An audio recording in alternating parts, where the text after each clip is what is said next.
Hello precious one, I am purposely doing this video because of a comment that I saw on my recent video concerning the differences between fake tongues and genuine tongues, and I was inspired to do this video. Now, here is the comment. It says that, good evening Apostle. Actually, I have some signs of genuine tongues, but Apostle, sometimes even I am not praying, I suddenly start speaking in tongues. However, I don't understand the meaning of what I am saying. Occasionally, I feel a hitting sensation while praying in tongues, but sometimes I don't feel anything. Please tell me. Anyway, my name is Rabbi Godson. If you truly want to grow in your Christian faith and also have a deeper relationship with the Holy Spirit, I am especially inviting you to subscribe to this channel so that you will not miss my next video. Your tongues are genuine when you have a deeper connection with the Holy Spirit, when you have a relationship, a relatable relationship with the Holy Spirit. It's a clear sign that your tongue is genuine. You don't have to wait to see a sign.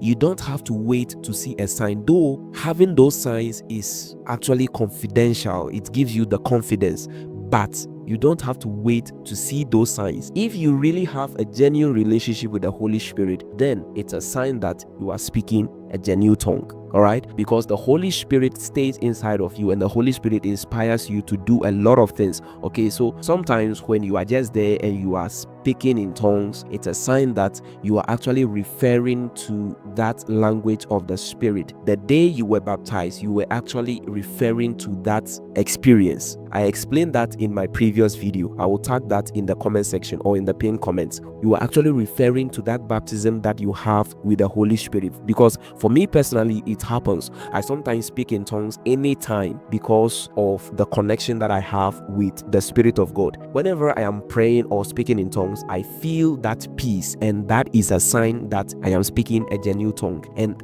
at the end of the day, whenever I speak those tongues, I am not under pressure. I don't feel uncomfortable unless I did not do something that the Holy Spirit was actually instructing me to do. That will actually make me to feel uncomfortable. So these are signs that shows that you are really speaking a genuine tongue. Number one, you have to have that inner peace. Have the peace of God. The peace of God will actually show that you are speaking a genuine tongue. And number two, you have to check the result. And this goes to the situations where we see in our churches where people prophesy in tongues. When somebody prophesies to you in tongues and claims that he or she is explaining it, okay, that person, you just have to wait and not judge the person. Wait for the result of that prophecy.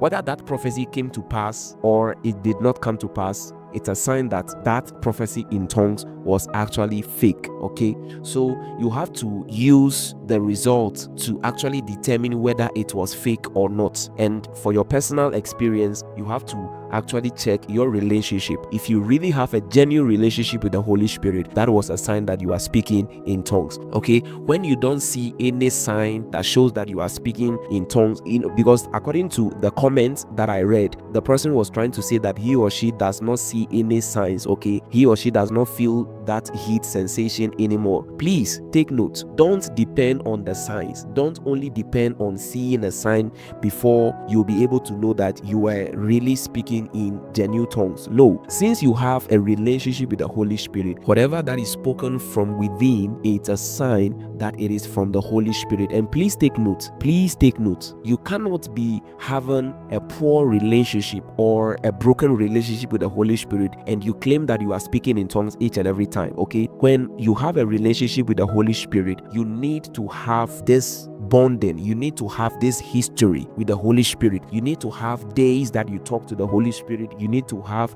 times that you actually have communion with the Holy Spirit. You actually have to have, moments that you have inspirations from the Holy Spirit. So it's not only that you speak in tongues that shows that you have a relationship with the Holy Spirit. It depends on the genuineness of the relationship that you have with the Holy Spirit that shows that you are speaking a genuine tongue. Okay, so please take note. Please take note. The peace of God that rests inside of you, or that is inside of you, matters a lot when you really want to know that you are actually speaking in a genuine tongue. Now, I want you to stay with me. Let me take you through one or two Bible verses. That is Acts chapter 2, the verse 1. This is an account of the day of Pentecost, okay, where the Holy Spirit descended upon the disciples and they began to speak in other tongues. Now, please take note, it is the Holy Spirit that fell upon them. It's the Holy Spirit, and that's it, is the Holy Spirit. We don't formulate tongues, we don't create tongue. It is the work of the Holy Spirit. Now, another situation where Peter was preaching in the house of Cornelius, okay, the Holy Spirit fell on them. That is Acts chapter 10, the verse 44. The Holy Spirit fell on them, for they heard them speaking in tongues and extolling God. Now, that is a fact that it is from the Spirit of God, okay. And also Acts chapter 19, the verse 6, it says that when Paul laid his hands on the disciples in Ephesus, the Holy Spirit came on them and they spoke in tongues. Now, please take note of this. Don't allow anybody to just place their hands upon you so that you can be able to receive that language of the Spirit. Only when you have been directed by God Almighty,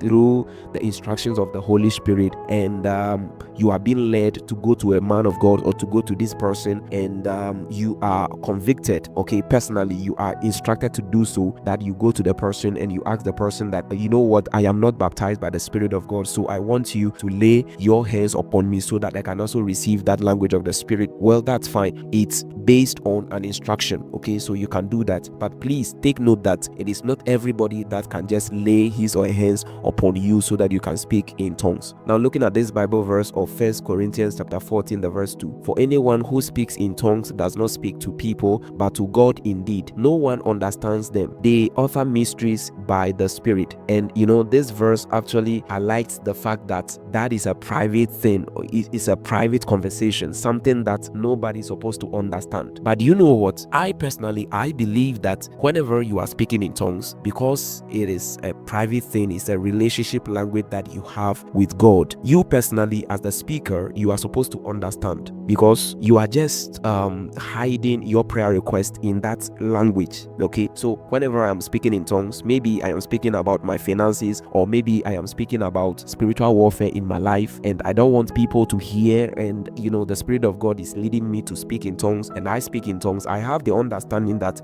because I have this request or prayer request in my mind, okay, or in my heart while I'm praying, or while I am uttering those languages of the Spirit, it is a sign that I'm talking to God concerning that particular request, okay. So personally, to you as a speaker, you are supposed to know the meaning, or you are supposed to understand your tongue. That is when you are spiritually matured. Please take note, that is when you are spiritually matured. Now, here is my humble request. I want you to make a one-time donation. Support this channel, support the gospel of Jesus Christ, so that every single video on this channel can also reach a number of people on this platform. I use these donations to promote these videos, to support my live streams and all that, so that someone may also be blessed. So I encourage you to make a one-time donation today. All the payment details are in the description. If you also want to be a Patreon, please make sure that you check the description, okay. Tap on that link and be a Patreon today. I want to see you in my next video. Now remember to watch this video as well.